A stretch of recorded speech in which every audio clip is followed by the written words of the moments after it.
Hi friends, welcome to Vij போட்டிக். நாம் இப்போ எதை பற்றி பார்க்க போகிறோன்னா தம்ப்லைன்லேயே பார்த்துட்டு வந்திருப்பீங்க. ஆமாம், வாங்க இன்றைக்கி சூப்பரான ஒரு டிசைன் தான் பார்க்க போகிறோம்.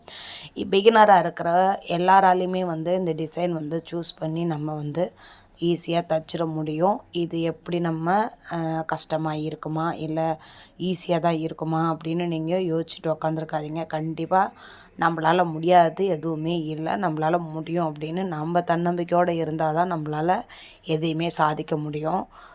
லைனிங் ப்ளவுஸ் சாதாரணமாக நம்ம தச்சிடுறோம் அப்படின்னா அதோடு நம்ம நிறுத்திக்கக்கூடாது. கண்டிப்பாக அதிலருந்து அடுத்த ஸ்டெப்பு நோக்கி நம்ம நகர்ந்து போகிறதுக்கு பழகணும். அப்போ நம்ம என்ன பண்ணலாம் அப்படின்னா, நம்ம ஆரம்ப ஸ்டேஜிலருந்து, அதாவது ஸ்டார்டிங்லேருந்து என்னவோ அதை நம்ம ட்ரை பண்ணிட்டு வரோம் அப்படின்னா கண்டிப்பாக நம்மளால் முடியும். நம்ம டிசைன் ப்ளவுஸ் தினமும் போடுறோம் பார்த்திங்களா, இதில் ஒரு சில வாட்டி நமக்கு டிசைன் ப்ளவுஸு தைக்க வருது, அதனால் கொஞ்சம் ஹெவி டிசைனுமே உங்களுக்கு கலந்து வருது. ஒரு சில வாட்டி இல்லாத டைம்லேயுமே உங்களுக்கு நம்ம அந்த டிசைன் போடணும் அப்படின்றதுனால நான் வீட்டில் இருந்த அந்த சில்க் காட்டன் சேரீயை நம்ம டிசைன் பண்ணுறதுக்கோசம் எடுத்துக்கிட்டோம். அதுலேருந்து நம்ம நெக்ஸ்ட் அப்படியே நமக்கு கண்டினியூஸாகவும் நம்ம அதுலேருந்தே நம்ம போட ஆரம்பிப்போம். இந்த கலர் காம்பினேஷனுக்கு ஏற்ற மாதிரி நம்ம என்னென்ன கலர்லாம் இதில் மிஸ்மேட்ச் பண்ணி நம்ம அந்த டிசைனை நல்லபடியாக நம்ம கொடுக்குறோம் அப்படின்றதுமே பார்க்கலாம். இப்போ பார்த்துக்கிட்டிங்கன்னா, ஒரு லைனிங் ப்ளவுஸு பேக்கை நம்ம எப்படி ஃபினிஷ் பண்ணுவோமோ அப்படி தான் நம்ம இதை ஃபினிஷ் பண்ணியிருக்கோம், அடித்து திருப்பி தைச்சிருக்கோம். இடுப்பில் நான் ஏன் இப்படி பண்ணியிருக்கேன் அப்படின்னாக்கா, இப்போ அது பீஸ் வச்சு அடித்து இல்லை அதில் எக்ஸஸாக இருந்து செட் ஆகாது. அதனால் நான் இது யூஸ் பண்ண போகிற கிளாத்து கிடையாது. நான் உங்களுக்காண்டி இந்த கிளாத்தில் ஸ்டிச் பண்ணி காமிக்கிறேன். நீங்கள் யூஸ் பண்ணுற மாதிரினாலும் இந்த மெத்தட் யூஸ் பண்ணுறதா இருந்தாலும் யூஸ் பண்ணுங்கள், இல்லைன்னா நீங்கள் பீஸ் வச்சு கூட அடித்து தையுங்க. இப்போ நம்ம இந்த சம்சா மாடலில் தைச்சி எடுத்துக்கிறோம் பாருங்கள். 2.5 இன்ச்சு அளவு உள்ள பீஸில் அப்படியே நம்ம சம்சா மாடலாக தைச்சி எடுத்துக்கலாம். அந்த நெக் பீஸுக்கு எவ்வளோ அளவுக்கு தேவைப்படுதோ அந்த அளவுக்கு நம்ம அந்த துணியை நம்ம எடுத்து கட் பண்ணி வச்சுக்கிட்டோம். எல்லாத்தையுமே தைச்சி எடுத்து இப்போது எக்ஸ்ட்ரா உள்ள பிசுறு எல்லாத்தையும் கட் பண்ணிவிட்டு இப்போ இதை ரெண்டாக ஃபோல்டிங் பண்ணி நம்ம ஒரு பூ மாதிரி தைப்போம் பார்த்திங்களா, அதுபோல் நம்ம இதை தைச்சி எடுத்துக்கலாம். இப்போ நம்ம தைச்ச துணியை எல்லாத்தையுமே அதே போலே நம்ம டிசைனுக்கு ரெடி பண்ணி எடுத்துக்கிட்டோம் அப்படின்னா நம்ம நெக் டிசைனில் வச்சு தைக்கிறதுக்கு ரெடி பண்ணிக்கலாம் பாருங்கள். இப்போ நம்ம அதில் சம்சா மாடலில் எப்படி தைச்சோமோ அதே போல் நம்ம எல்லாத்தையுமே வச்சு தைச்சி எக்ஸ்ட்ரா உள்ள பிசுறு எல்லாத்தையும் கட் பண்ணி எடுத்து வச்சுக்கலாம். எடுத்து வச்சிட்டோம் அப்படின்னா நம்ம நெக் பீஸ் தைக்கிறதுக்கு ரெடி பண்ணிக்கலாம் இல்லையா. இந்த மாதிரி டிசைன்லேயே நிறையா இருக்குது சிஸ்டர். உங்களுக்கு ரொம்ப ஈஸியாக இருக்கும். இதெல்லாம் நமக்கு பேட்டர்னில் சேரீல இருந்தோ நமக்கு எடுக்கிறோம் அப்படின்னா அதிலுமே நம்ம நிறைய கற்றுக்கலாம். இது நம்ம ஆரம்ப ஸ்டேஜுன்றதுனால நம்ம ஸ்டார்டிங்லேருந்து என்னென்னவோ அதுலேருந்து நம்ம அப்படியே போகிறோம் அப்படின்னா கண்டிப்பாக நமக்கு ரொம்பவும் ஹெல்ப்ஃபுல்லாக இருக்கும். இப்போ பாருங்கள், நான் மார்க் பண்ணி காமிக்கிறேன் பாருங்கள். சாப்பீஸில் இங்கே 1/2 இன்ச்சு, 1/2 இன்ச்சில் அப்படியே நம்ம சாப்பீஸில் மார்க் பண்ணி எடுத்துக்கிட்டோம். இப்போ அதை நம்ம வச்சு அப்படியே அழுத்தி எடுத்தோம் அப்படின்னா இந்தாண்ட அந்த அச்சு படிச்சிடும் இல்லையா. இப்போ நம்ம அது மேலே சாப்பீஸில் மார்க் பண்ணிக்கலாம் பாருங்கள். இப்போ தான் நம்ம அந்த சாப்பீஸ் வச்சதுக்கு மேலேயே வச்சு நம்ம அந்த பீஸை வச்சு தைக்க போகிறோம். அந்த டிசைனுக்கு நம்ம சூஸ் பண்ணியிருந்தோம் இல்லையா, நம்ம கிளாத் வச்சு தைச்சிருந்தோமே அதை தைக்க போகிறோம்.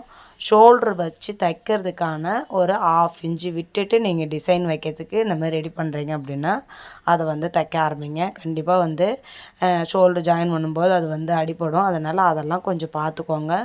நம்ம சின்ன சின்ன மிஸ்டேக் பண்ணுவோம், அதெல்லாம் கூட நமக்கு தைக்கும்போது அது ஃபினிஷிங் இல்லாத மாதிரி இருக்கும். சின்ன ஒரு கரெக்ஷனாக இருந்தாலும் அதை பார்த்து பண்ணணும். அப்போ தான் அது நல்லாயிருக்கும் டிசைன் பார்க்குறதுக்கு. இப்போ பாருங்கள், நான் இந்த டிசைனுக்கும் இந்த மாம்பழ கலர் சேரீலேருந்து எடுத்தோம் பார்த்திங்களா, சில்க் காட்டனு, அதுக்கும் இப்போ நம்ம அந்த சம்சா மாடலில் ரெடி பண்ணி வச்சுக்கிற அந்த பூ மாதிரி இருக்குது பார்த்திங்களா, அதுக்கும் கலர் காம்பினேஷன் எவ்வளோ சூப்பராக இருக்குது பார்த்திங்களா. நான் இந்த கலருக்கு ஏற்ற மாதிரி என்னென்ன கலர்லாம் சூட்டபுளாக இருக்கோ அது எல்லாமே வச்சு தான் ஸ்டெப் பை ஸ்டெப்பாக உங்களுக்கு நான் சொல்ல போகிறேன் பாருங்கள். இப்போ நம்ம இந்த சைடு தைச்சி எடுத்துக்கிட்டோம், அதே போல் இந்தாண்ட சைடுமே தைச்சி எடுத்துக்கலாம். தைச்சி எடுத்துகிட்டு எக்ஸ்ட்ரா உள்ள பிசுரை கட் பண்ணி எடுத்துக்கலாம். இந்த டிசைன் வந்து ரொம்ப ஈஸியாக தான் இருக்கும் சிஸ்டர். என்னன்னா இதை ஃபஸ்ட்டு நம்ம அந்த பூ மாதிரி தைக்கிறோம் பார்த்தீங்களா, அதை ரெடி பண்ணி எடுத்துக்கிட்டோம் அப்படின்னா அது ரொம்ப ஈஸி தான். அதை வந்து ரெடி பண்ணுறதுக்கு தான் கொஞ்சம் நமக்கு டைம் வந்து எக்ஸஸ் ஆகும். அதனால் ஃபஸ்ட்டு ரெடி பண்ணி எடுத்துக்கோங்க. ஸ்டார்ட் பண்ணும்போதே நீங்கள் வந்து கம்மியான பீசஸ் வந்து ரெடி பண்ணாதீங்க. எப்படி இந்த டிசைன் தைக்கிறதுக்கு ஒரு 30 பீஸ் இல்லை 35 பீஸ் கிட்ட ஆகும். நீங்கள் அதுக்கேற்ற மாதிரி வந்து ஃபஸ்ட் டைம் நீங்கள் போல் டிசைன் தைக்கிறீங்க அப்படின்னும்போது ஒரு 25 இல்லைன்னா ஒரு 30 பீஸ் இது போல் தைச்சி வச்சுக்கோங்க. ஒன் சைடு நம்ம வச்சு தைக்கும்போதே நமக்கு தெரிஞ்சிடும் ஒன் சைடுக்கு எவ்வளோ ஆகுதுன்னு. அப்புறம் நம்ம இன்னொரு சைடுக்கும் எவ்வளோ ஆகுதோ அதுக்கு தகுந்த மாதிரி நம்ம வச்சு தைச்சிக்கலாம் பாருங்கள். இப்போ வந்து நம்ம அந்த தைச்சோம் பார்த்திங்களா, அது மேலே வந்து லேஸ் வச்சு ஸ்டிச் பண்ணுறோம் பாருங்கள். இப்படி நம்ம லேஸ் வச்சு ஸ்டிச் பண்ணும்போது அந்த பிசுறு எல்லாமே உள்ளே கவர் ஆகிடும்.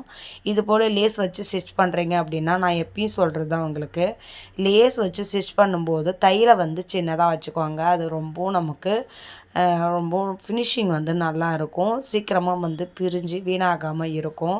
கஸ்டமர் வந்து யோசிக்கிறது என்னென்னா, இன்றைக்கி வந்து பேசிக்காக வந்து ஒரு டிசைன் ப்ளவுஸ் தைக்கணும் அப்படின்னா 400 குறைஞ்சி கிடையாது. அப்போது இப்படிலாம் இருக்கும்போது அவங்களுமே ஒரு 400 ஒரு டிசைனுக்கு சூஸ் பண்ணி அவங்க போடுறாங்க அப்படின்னும்போது அது ஒரு 4-5 தடவையாச்சும் அவங்க அந்த டிசைனை போடும்போது நல்லா இருக்கணும்.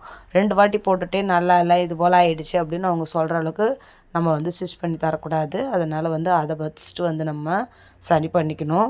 இப்போ நம்ம வச்சு தைச்சிட்டோம். இப்போ அந்த கழுத்து எட்ஜில் வந்து நம்ம என்ன வச்சு தைக்கிறோம் தெரியுதுங்களா, நாட்கயிறு இருக்குது பார்த்தீங்களா, அதை வச்சு நம்ம அந்த எட்ஜில் தைக்கிறோம். நாட்கயிறில் தான் வந்து நம்ம அந்த டிசைனை வந்து முடிக்கிறோம் பாருங்கள். என்னென்னா இப்போ நெக்கு ஓரத்தில் அப்படியே தைச்சிட்டோம் இல்லையா, இப்போ நமக்கு வந்து கீழே வந்து ஒரு 3 இன்ச்சு அளவுக்கு விட்டுட்டு அதுக்கப்புறம் மறுபடியும் அதே ஷேப்புக்கே கொண்டாந்து நம்ம அதே நெக்குக்கு அப்படியே வச்சு தைக்க போகிறோம். எதுக்கோசம் அந்த 3 இன்ச்சு நம்ம விட்டுருக்கோம் அப்படின்றதுமே இப்போ உங்களுக்கு புரிய செய்யும் பாருங்கள். இதுபோல் ரொம்ப சிம்பிளாக நீட்டாக உள்ள டிசைனை வந்து நீங்களும் ட்ரை பண்ணி தைச்சி பாருங்கள். ரொம்ப ஈஸியாக இருக்கும். இப்போ பாருங்கள், நான் கட் பண்ணி விட்டுட்டேன்னா இப்போ வந்து அந்த அந்த நாட்கயிறு எட்ஜில் வந்து நம்ம நாட்டுக்கு வச்சு தைப்போம் பார்த்திங்களா, அந்த போல் நம்ம தைச்சி எடுத்துக்கலாம். தைச்சி எடுத்துட்டோம் அப்படின்னா நாட் மாதிரி அழகாக இருக்கும். இப்போ அதை நம்ம ஒரு சுருக்கு மாதிரி அப்படியே போட்டுட்டு அழகாக அதை நம்ம ஒரு எப்படி சொல்கிறது, மிஷினில் வந்து ஒரு ரஃப் அடிச்சுக்குவேன். அப்போ தான் வந்து அது பிரியாமல் இருக்கும். நம்ம அப்படியே முடிச்சு போட்டோம் அப்படின்னா அப்பயே அது வந்து கைண்டிக்கிட்டு வரும். அதனால் வந்து அது ஒரு சுருக்கு மாதிரி போட்டுட்டு அதை அப்படியே நம்ம அது ஒரு தையல் போட்டுட்டோம் அப்படின்னா நமக்கு வந்து பிரிஞ்சு வராமல் இருக்கும். இப்போ பாருங்கள், இந்த டிசைன் வந்து ஆல்மோஸ்ட் வந்து முடிஞ்சிடுச்சு. இந்த டிசைன் எப்படி இருக்குது அப்படின்ட்டு கமெண்ட் பண்ணுங்கள். இதுபோல் டிசைன் ப்ளவுஸ் உங்களுக்கு ரெகுலராக வந்து என்னுடைய வீடியோவில் வந்து கண்டினியூஸாக வரும். உங்களுக்கு பிடிச்சிருக்கு அப்படின்னா என்னுடைய சேனலை சப்ஸ்கிரைப் பண்ணுங்கள், லைக் பண்ணுங்கள், ஷேர் பண்ணுங்கள், கமெண்ட் பண்ணுங்கள். உங்கள் வீட்டாண்ட யாருன்னா தையல் தொழில் பழகுறாங்க அப்படின்னா அவங்களுக்குமே இந்த வீடியோவை ஷேர் பண்ணி விடுங்க. அது வரைக்கும் என்னுடைய வீடியோவை ஸ்கிப் பண்ணாமல் பார்த்த அனைவருக்கும் ரொம்ப ரொம்ப நன்றி. நம்ம நாளைக்கு நெக்ஸ்ட் வீடியோவில் நம்ம அடுத்த டிசைன் என்ன அப்படின்றத பார்க்கலாம். Bye friends.